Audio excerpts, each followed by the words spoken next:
पत्रलेखा बेटा, अब आपको ये अक्षत अग्निकुंड में डालकर आहुति देनी है।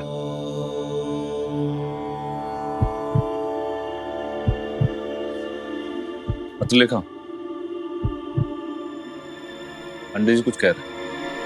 आई एम सॉरी पंडित जी, क्या कहा आपने? आपको ये अक्षत अग्निकुंड में डाल के आहुति दीजिए।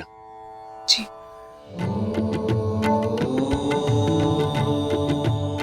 अब पूजा संपन्न हुई।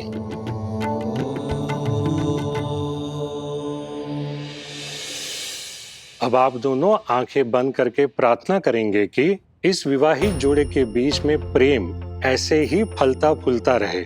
इनके जीवन में बहुत सारी खुशियां हो, सुख हो, समृद्धि आए और इस घर में सदैव शांति बनी रहे।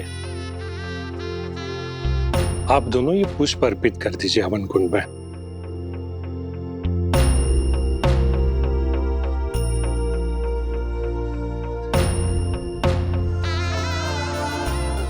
जाऊं बॉस? नहीं, मैं ठीक हूँ। सही, विराट के पास जाके बैठ जाओ। नहीं जीजू, मैं ठीक हूँ।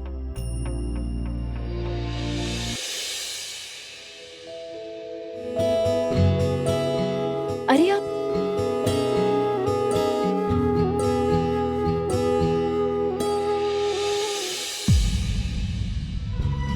बैठे।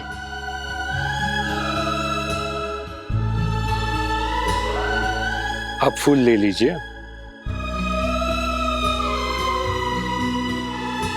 अब आप फूल समर्पित कीजिए।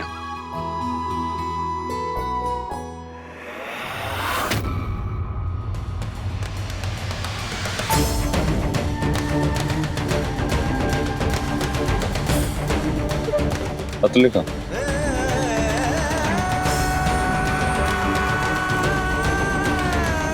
आप इसमें फूल रख दीजिए।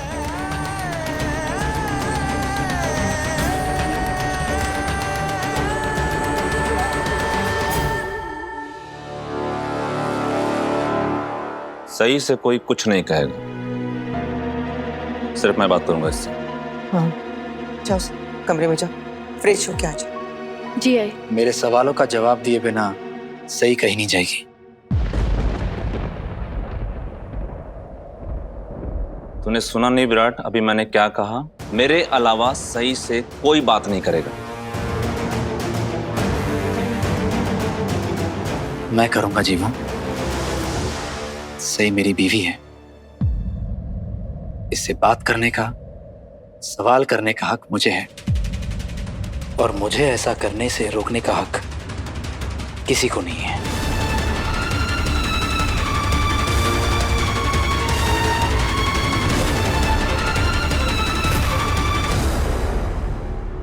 सही तेरी बीवी है, पर तू इसे अपनी बीवी मानता है? क्योंकि अगर तू मानता तो इसे इस तरह कमरे में बंद नहीं करता। सम्राट, एक मिनट, मैं ससुर हूं इसका, मैं तो एक सवाल पूछ सकता हूं ना? सही, कैसी जिद है ये? क्या जरूरत थी तुम्हें अपनी जान जोखिम में डालकर उस पाइप से लटक कर भागकर कॉलेज जाने की? ऐसी क्या जरूरत थी? अरे हमारी नहीं, कम से कम दुनिया की तो शर्म करती। हमने नहीं देखा तुझे वो पाइप से लटकते, लेकिन पड़ोसियों की तो आंखें हैं ना। अगर किसी ने तुझे ऐसे चोरों की तरह पाइप से लटकते देखा होगा तो क्या सोचा होगा? यही सोचा होगा कि घर में दरवाजा होने के बावजूद सही पाइप से लटक कर उतर रही है। फिर वो समझ गए होंगे कि अगर सही पाइप से लटक कर उतर रही है तो उसके पीछे कोई ना कोई वजह जरूर होगी, तभी सही पाइप से लटक के जा रही है, वरना कोई अपनी जान जोखिम में क्यों डालेगा? बस बस काकू, अब सही से और कोई बात नहीं करेगा, सिर्फ मैं बात करूंगा, प्लीज। सही, तुमने ऐसी हरकत क्यों की? रुक जा विराट, सही से तू कोई सवाल नहीं करेगा। एक पुलिस ऑफिसर होने के नाते तू अच्छे से जानता है कि तेरी इस हरकत के लिए तेरे पास कोई सफाई नहीं है जिससे तू कानून की नजर में सही साबित हो सके। सही जब चाहे तेरे खिलाफ कंप्लेंट कर सकती है, क्योंकि तूने जो हरकत की है कानून की जबान में उसे डोमेस्टिक वायलेंस कहते हैं। यानी घरेलू हिंसा कहते हैं, जो कि एक जुर्म है। और ये तो तू अच्छे से जानता होगा ना।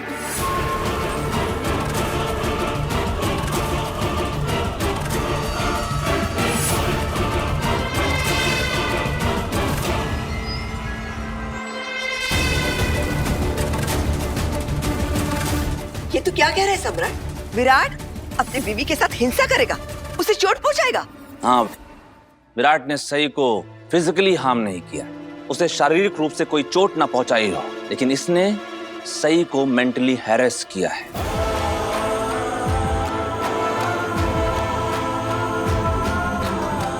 लेकिन दिल के जख्मों का क्या बड़ी मामी, उनको भी तो उतना ही दर्द पहुंचता है ना। अगर सई दुखी होकर कोई गलत कदम उठा लेती, कमरे से भागने के बजाय अगर इसने कुछ गलत कर लिया होता, तू इसकी जिम्मेदारी लेता विराट?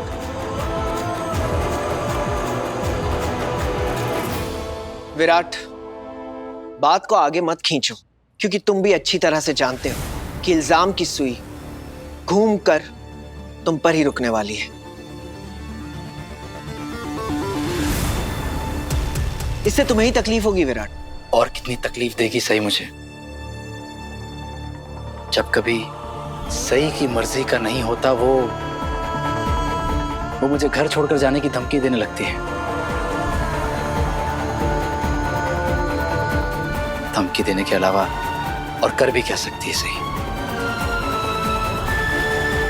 हर बार एक ही धमकी, बार बार, लगातार। वीरू, पूरी गलती तेरी है, फिर भी तू सही को उल्टा सीधा क्यों बोल रहे हैं? हाँ, तूने सही को कमरे में बंद किया था ना? क्यों किया तूने सही को कमरे में बंद? बोल, क्यों किया तूने? तेरी हिम्मत कैसी हुई कि सही को? मैं ये नहीं कह रहा हूँ कौन गलत है कौन सही है, मैं बस ये जानना चाहता हूँ कि सही ने ऐसा क्यों किया।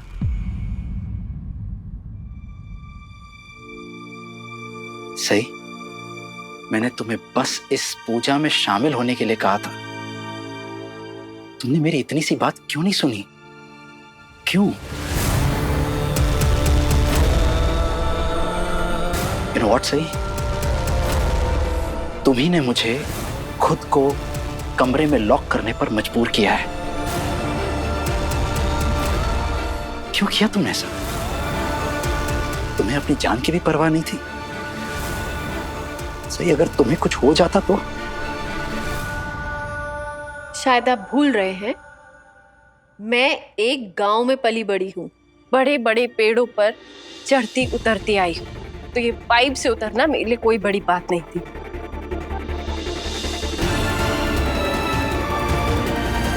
और मुझे ठीक लगा, इसलिए मैंने किया। मेरा कॉलेज जाना जरूरी था। कितना जरूरी था? तुम्हारे एक दिन कॉलेज ना जाने से क्या वर्ल्ड वॉर 3 शुरू हो जाती?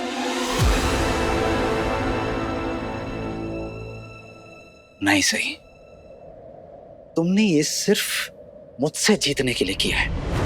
तुम तो हमेशा सच कहती हो ना, क्या हुआ? कम से कम सच कहने की हिम्मत तो रखो। आज के दिन घर में पूजा थी सही, और मेरी आई भी आई थी पूजा में शामिल होने, लेकिन तुम्हें तो मेरी हर चीज बर्बाद ही करनी होती है ना। तुम्हें मेरी हर खुशी, हर उम्मीद को गम और तकलीफ में बदलना होता है ना। आज का दिन मेरे लिए बहुत खास था सही, लेकिन तुम्हें तो आज के ही दिन ये सब तमाशा करना था। फॉर गॉड्स सेक, पत्र लिखा।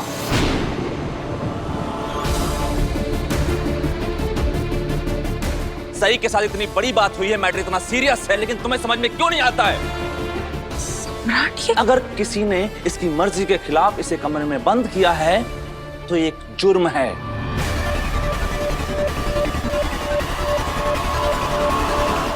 किसी को हक नहीं होता है उसकी मर्जी के खिलाफ उसे कमरे में बंद करना, और सही को उन हालातों में जो ठीक लगा उसने किया। उसने मुसीबत से भागने के बजाय उसका सामना किया, और मुझे नहीं लगता है कि इसमें कहीं से भी सही की गलती है।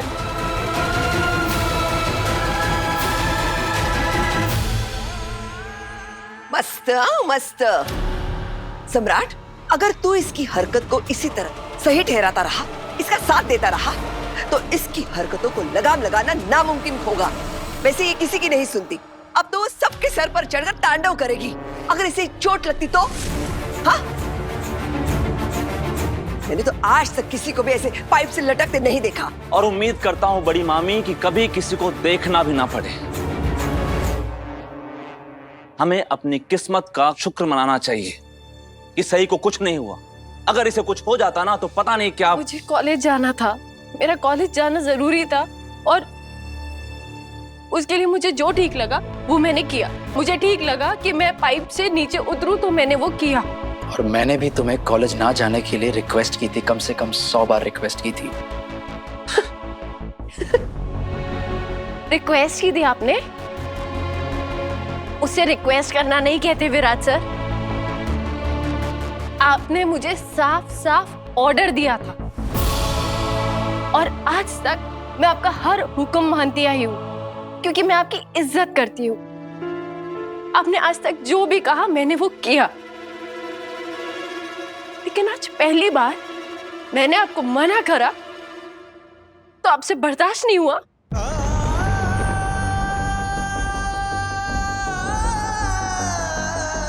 विराट, तुम और सही समझदार हो, मैच्योर हो।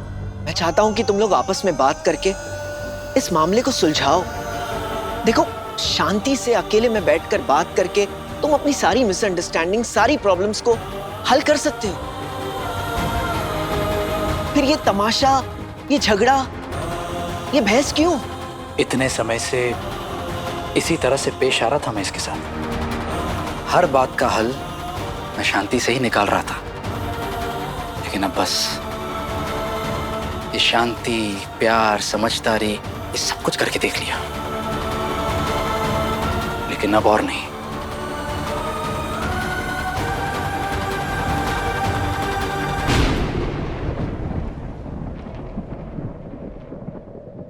सही, तू है ना, तू वीरू की बात पे ध्यान मत दे। अगर तुझे वीरू या कोई और परेशान करता है ना, तो तू है ना मेरे पास आ जाना, ठीक है? मैं और पुलकित तुझे अपने पास रखेंगे। हम लोग हमेशा तेरे साथ हैं, हाँ सही? ओके? हारी हुई जंग में तलवार उठाने का कोई फायदा नहीं है विराट। तुमने सही को डिसिप्लिन सिखाने की कोशिश की, लेकिन नतीजा क्या निकला? 0। तुमने इसे कुछ बात समझाने की कोशिश की, रिजल्ट वेस्ट। तुम्हें नजर नहीं आ रहा कि तुम्हारे खुद के परिवार वाले सही की इन हरकतों को सपोर्ट कर रहे हैं? ये मत भूलो पत्रलेखा कि सही भी इसी परिवार का हिस्सा है।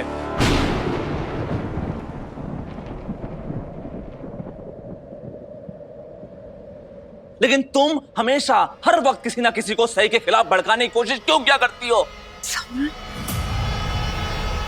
इससे तुम्हारी प्रॉब्लम क्या है? विराट तुम्हारी प्रॉब्लम है, सही तुम्हारी प्रॉब्लम है, या हम दोनों तुम्हारी प्रॉब्लम है?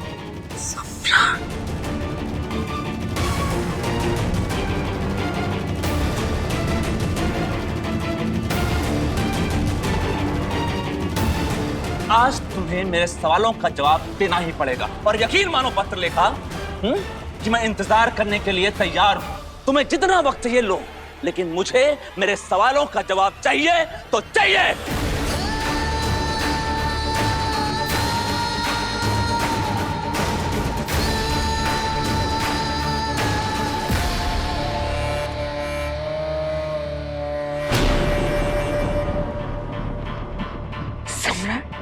ये तुम क्या बोल रहे हो? बिल्कुल सही बात कर रहा हूं मैं पत्रलेखा। अगर मैं गलत कह रहा हूं तो बताओ मुझे कि तुम्हारे मन में सही के लिए इतना जहर क्यों है?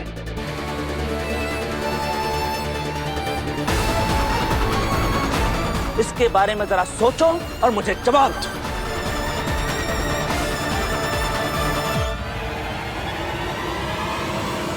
भाड़ा बस। बेटा, तुम अपनी आई को लेके अपने कमरे में जाओ, उससे बातें करो। बहुत दिनों के बाद मिली हो ना। चल बाकी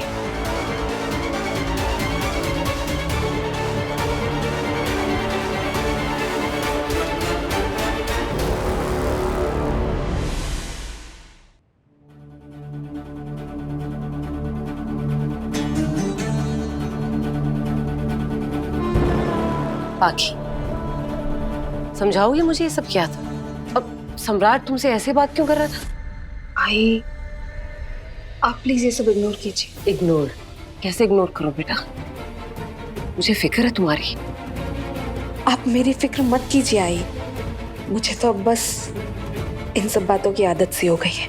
अच्छा, आप ये बताइए कि आज मुझे अपने पति के साथ पूजा करते देख आपको कैसा लगा? क्या बोलूं अब मैं? तुमने ये पूजा तुम्हारे और सम्राट के एक होने की खुशी में रखवाई थी ना बेटा, लेकिन पूजा खत्म होने के बाद तुम दोनों ने एक होने जैसा तो कुछ नजर ही नहीं आया। तुम दोनों एक दूसरे के साथ नहीं, एक दूसरे के खिलाफ खड़े थे। और सम्राट, मुझे नहीं पता वो तुम्हारे साथ ऐसे क्यों पेश आ रहा था। कैसे पेश आ रहा था?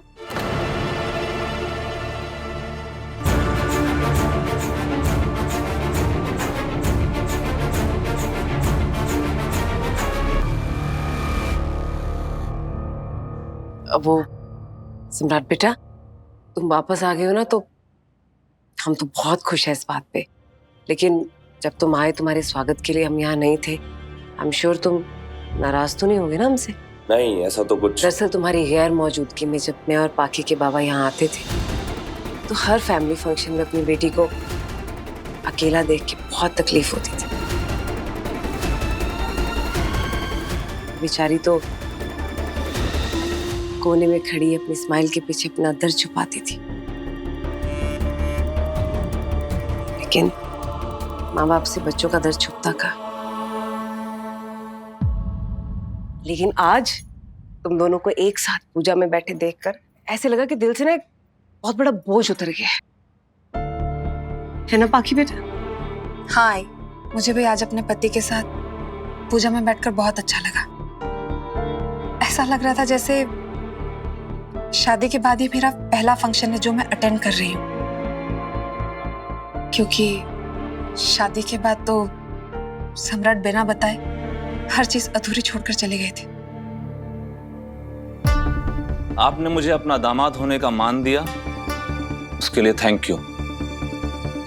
लेकिन हाँ, पत्रलेखा बिल्कुल ठीक कह रही कि ऐसी बहुत सी चीजें थी जो मैं अधूरी छोड़कर चला गया था। इनफैक्ट मेरे वापस लौटने की शुरुआती वजह भी यही थी, उन अधूरे कामों को पूरा करना, उन चीजों को खत्म करना।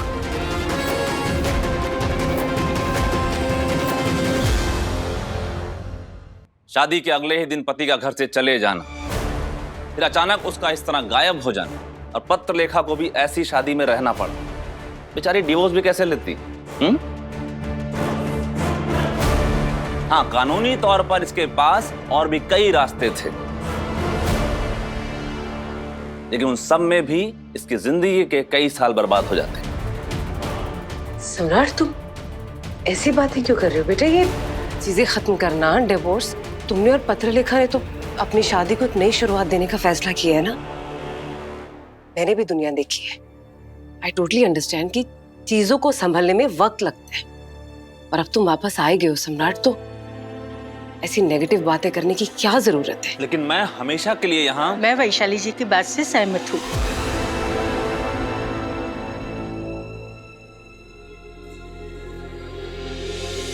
बेटा, चीजें समझने में वक्त तो लगता है, और खासकर जो वो रिश्ते की बात हो।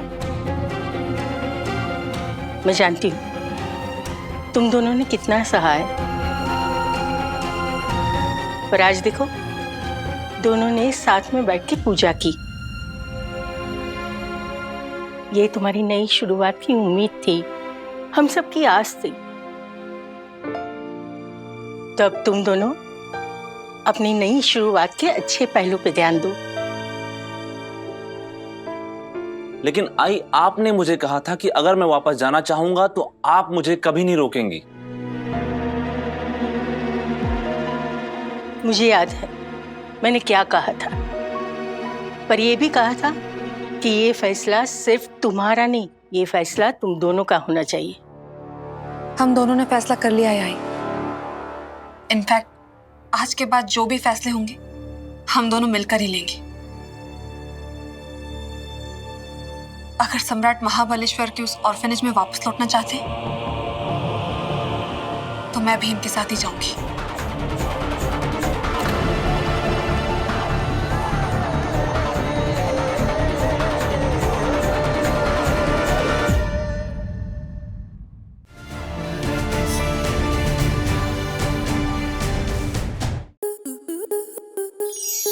To enjoy more such amazing videos, subscribe to our YouTube channel.